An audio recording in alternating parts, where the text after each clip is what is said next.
करतो की त्यांनी शेतकऱ्यांना मार्गदर्शन केलं।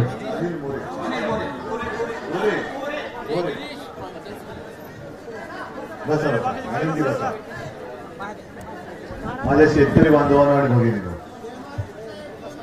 जय महाराष्ट्र।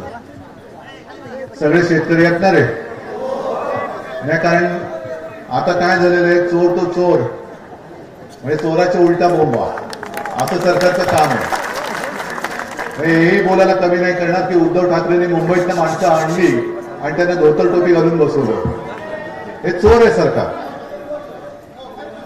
आणि मुद्दामून मी मराठवाड्यात फिरतोय, तुमच्या लक्षात आलं असेल कुठेही मोठी जाहीर सभा घेत नाहीये, मी थेट तुमच्यामध्ये येऊन बोलतोय, कारण मी राजकारण करायला आलेलो नाहीये, मी तुम्हाला न्याय मिळवून देण्यासाठी आलेलो आहे।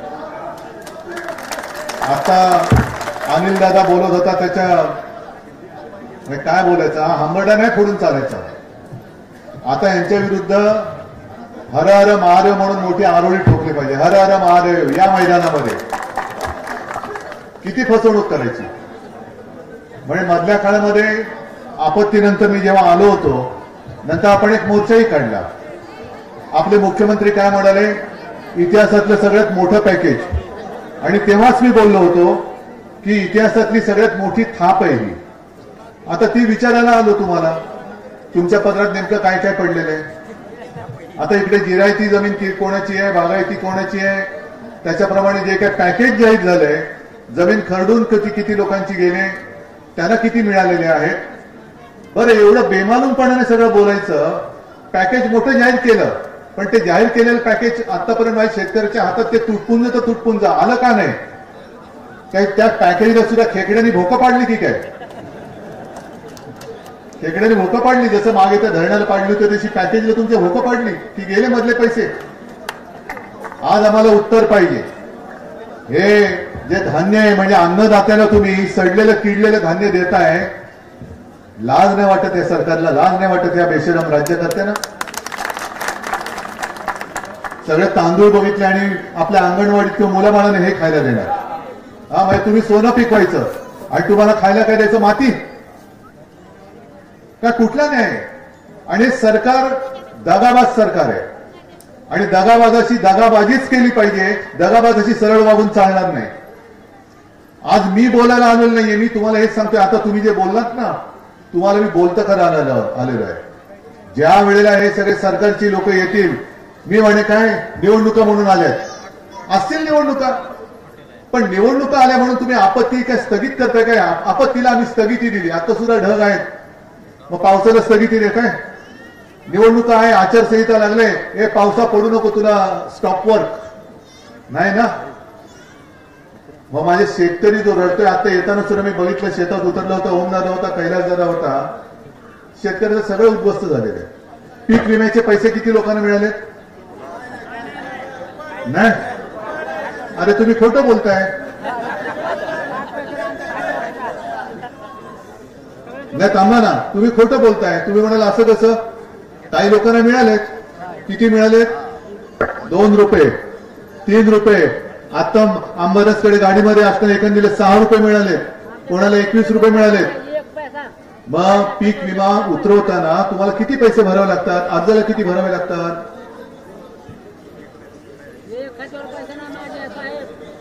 100च्या वरती किमान, एकतरी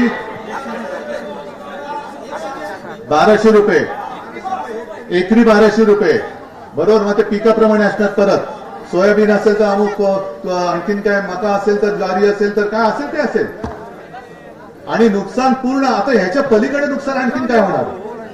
नुकसान झाल्यानंतर तुम्हाला 3 रुपये मिळतात, 6 रुपये मिळतात। मागे एकदा काही वर्षांपूर्वी आपण विमा कंपन्यांच्या वरती मोर्चा काढला होता। आता मी तुम्हाला सगळ्यांना एक विनंती करतोय की ज्यांना असे तुटपुंजे किंवा ही थट्टा आहे, कोणाला 3 रुपये, 6 रुपये, ओमदादा, कैलास, तुम्ही सगळे प्रवीण दादा, तुम्ही सगळ्यांनी, सांबारा, सगळ्यांनी, सगळ्या कार्यकर्त्यांनी सांगतोय की ज्या ज्या शेतकऱ्यांची फसवणूक होईल त्यांच्याकडनं या सगळ्या रिसीट, त्यांच्याकडनं पावत्या घ्या। 6 रुपये मिळाले, 5 रुपये मिळाले, किती मिळायला पाहिजे होते? नुकसान भरपाईच्या पायी किती मिळायला पाहिजे होते? त्याच्यानंतर तुम्ही विमा कोणत्या कंपनीचा घेतला, कोणत्या योजनेची तुम्ही नोंदणी केली त्याची घ्या. आणि विमा कंपन्यांना आज सांगतोय की येत्या महिना 15 दिवसात त्यांची पूर्ण नुकसान भरपाई द्या, नाहीतर सगळे शेतकरी तुमच्या ऑफिसमध्ये येऊन धडकल्याशिवाय राहणार नाही. असू दे, शहरात असतील तर आम्ही येऊ, शेतकऱ्यांना घेऊन येऊ. ही म्हणजे आणि नाव काढायचं प्रधानमंत्री फसल म्हणजे फसलात तुम्ही. फसल विमा म्हणजे फसवले गेलेत तुम्ही. फसल विमा फसलात ना, नावाप्रमाणे आहे, फसल नावातच फसल. आनंदाचा शिरा बंद, शिवभोजन चालू आहे का? शिवभोजनचे सुद्धा पैसे थकलेत. त्याच्यानंतर आनंदाचा शिरा बंद. सगळ्या दिवाळीमध्ये तर दिवाळी कशी गेली तुमची विचारूच नाही मी. कारण मुख्यमंत्री बोलले होते की दिवाळीच्या आत तुम्हाला पैसे देणार. आता मुख्यमंत्री कुठे आहेत? बिहार. म्हणजे शेतकरी इकडे उघड्यावरती पडलाय आणि मुख्यमंत्री आमचे बिहारला. कैसन बा? हा ठीक आहे ना बा. अरे तुझा बा बसलाय ना इकडे, हा इकडे शेतकरी बसलाय ना. आणि एवढंच नाही तर मुख्यमंत्री, माझ्याकडे तो व्हिडिओ आहे, तुमच्याकडे पण असेल, तिथल्या जाहीर सभेत सांगतायत की एक मैं बात आपको बताता हूं, असं मुख्यमंत्री बोलतायत की पंतप्रधानांचं सगळ्या राज्यांवरती प्रेम आहे, लेकिन अंदर की बात, आता यांना अंदर की बात बरंच माहिती आहे. अंदर की बात यह है की बिहारवरती पंतप्रधानांचं सगळ्यात जास्त प्रेम आहे. मग असे राज्यकर्ते तुम्हाला आम्हाला न्याय देतील? एक मिनिट माझं बोलून होते. सरसंघचालक सांगतात की जास्तीत जास्त अपत्य जन्माला घाला.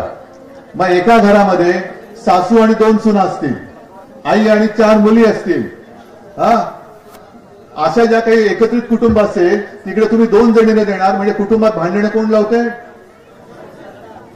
म्हणजेच काय मी मगाशी म्हटलं की आता आपल्या राज्याला विरोधी पक्ष नेता नाहीये का, तर म्हणे तसं संविधानात अशी तरतूद नाही, अशा गोष्टी कराव्या लागतात.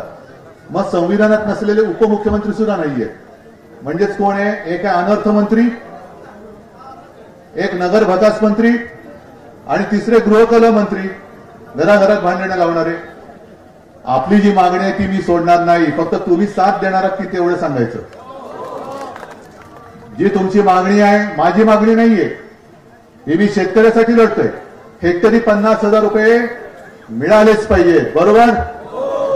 आणि जून मधली कर्जमाफी तुम्हाला मान्य आहे का? अरे आत्ता रोग झाले, आत्ता आजारी माणूस, त्याला आत्ता औषध दे ना. जून मध्ये काय? बरं ठीक आहे, जून मध्ये कर्जमाफी करणार ना, मान्य. पण जून पर्यंतचे हप्ते भरायचे की नाही भरायचे याचं उत्तर आहे. बरं आता खरीपचा झाला, रब्बीचा हंगाम येणार, कर्ज लागणार की नाही लागणार? आधी डोक्यावरचं कर्ज फेडल्यात सगळ्यांनी.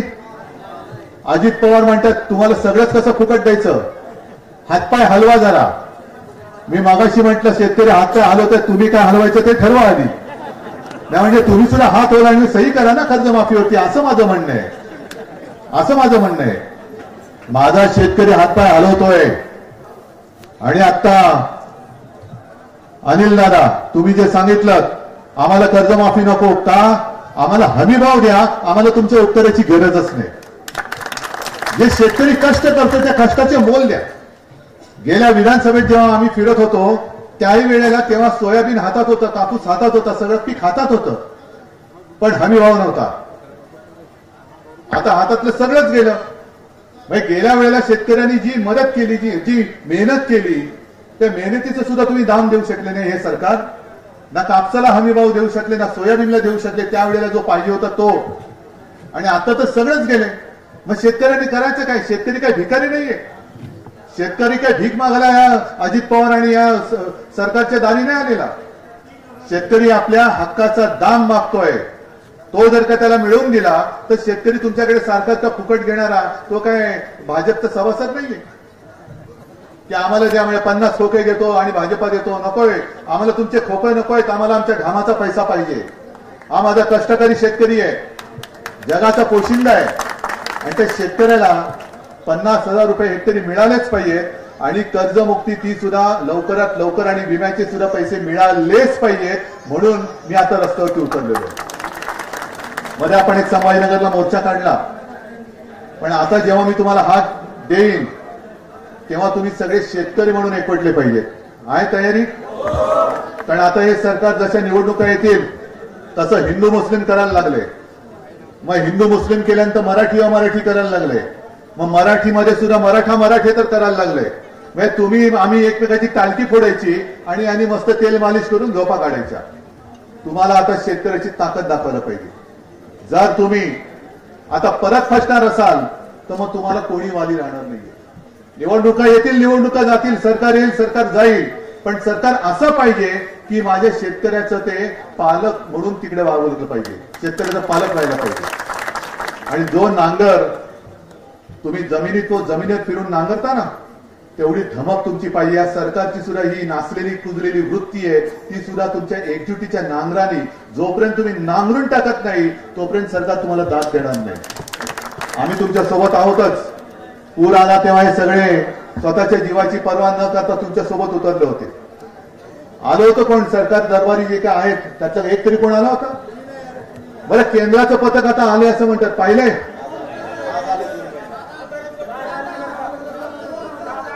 ओम दादा आला तो म्हणूनच विचारलं, पण केंद्राचं पथक आलंय? आता मी फोटो बघितले, रात्रीचे फिरतात टॉर्च घेऊन केंद्राचं पथक. नुकसान कुठे झालं? आणि 2 ते 3 दिवसाचा हा केंद्रीय पथकाचा दौरा आहे. 2-3 दिवसात काय करणार आहे इतक्या दिवसांनी? म्हणजे मग गावोगावी बोर्ड लावा, जिकडे केंद्राचं पथक येणार नाही तिकडे बोर्ड लावा, केंद्राचं पथक दाखवा आणि 100 रुपये मिळवा. ही कोणती पद्धत आहे? ही कोणतं सरकार आहे? आणि म्हणून मी परत तुमच्यासाठी आलेलो आहे की जी इतिहासातली सगळ्यात मोठी पॅकेजची घोषणा आपल्या मुख्यमंत्र्यांनी केली, त्या मुख्यमंत्र्यांनी सांगायला आलेले की हे तुमचे सगळं थोतांडे ते बंद करा. शेतकरी आज बोलत नाहीये, कारण त्याला तुमच्याबद्दल एक आपुलकी वाटते. आपलं सरकार आहे, आपला महाराष्ट्र आहे. पण याचा अर्थ असा नाहीये की माझा शेतकरी हा नामर्द आहे. त्याला उठवू नका, त्याला पेटवू नका, जाळून खाक केल्याशिवाय राहणार नाही. तुम्ही फक्त धीर सोडू नका. हे सगळे जे काय आहेत ना, अनिल दादा तुम्हाला आता जबाबदारी देतो. तुम्ही सगळ्यांच्या या सगळ्या गोष्टी ज्या आहेत, मगाशी त्या ताई कुठे असतील आपल्यासोबत, त्यांनी जाहीर केलेली या ताईने मगाशी यादीच दिली की मदत जाहीर किती झाले आणि दर एकरी आणि हेक्टरी प्रत्यक्षात किती पैसे मिळाले, तसंच पीक विम्याचे पैसे किती भरले, अपेक्षित नुकसान भरपाई किती होती, मिळालेत की नाही, मिळाले तर किती मिळाले, ज्यांची जनावरं वाहून गेलेत त्यांना जनावरं परत मिळालेत का, कोंबड्या गेल्यात कोंबड्या मिळाले का, जमीन खरडून गेले माती मिळाली का, विम्याचे पैसे मिळाले का? नाही. मग सगळंच नाही म्हणणार असेल तर मग या दगाबाज सरकारशी तुम्हाला दगाबाजी करावीच लागेल. आता निवडणुका आल्यानंतर त्यांनी काय केलंय, आम्ही कर्जमाफी करणार आहोत पण कधी जून मध्ये, तोपर्यंत तुमची मतं आम्हाला पाहिजेत. आणि अजित पवार काय म्हणाले, आम्हाला जिंकायचं होतं म्हणून आम्ही कर्जमाफी करू असं बोलले, बरोबर ना? मग आता तुम्ही सांगायचं आधी कर्जमाफी करा मग आम्ही तुम्हाला मत देऊ, कर्जमाफी नाही तर मत नाही. हे गावागावात बोर्ड लावा बोर्ड गावामध्ये. असू दे, नगरपालिका असेल, नगर परिषद असेल, जिल्हा परिषद असेल, महापालिका असेल, लोकसभा असेल, विधानसभा असेल, कोणती निवडणूक लागू द्या, गावात बोर्ड लागले पाहिजेत. कर्जमुक्ती नाही, मत नाही सरकारला. हे सगळे त्यांचे जे काय महाबिघाडी करून ठेवलेले कारभाराची, त्याच्या विरुद्ध आपली महाविकास आघाडी उभी राहिलेली आहे. आणि हे जोपर्यंत तुम्ही ठणकावून सरकारला सांगत नाही तोपर्यंत सरकार तुमच्या समोर गुडघ्यावरती येणार नाही. आहे हिंमत? गावागावात लागणार बोर्ड. जोपर्यंत कर्जमुक्ती नाही तोपर्यंत सरकारला मत नाही. जोपर्यंत पीक विम्याचे पैसे मिळत नाही तोपर्यंत सरकारला मत नाही. हेक्टरी 50,000 रुपये नाही तोपर्यंत सरकारला. ठरला निश्चय? शिवसेना तुमच्या सोबत आहे, काही काळजी करायचं कारण नाही. सगळ्यांना धन्यवाद देतो. जय हिंद, जय महाराष्ट्र.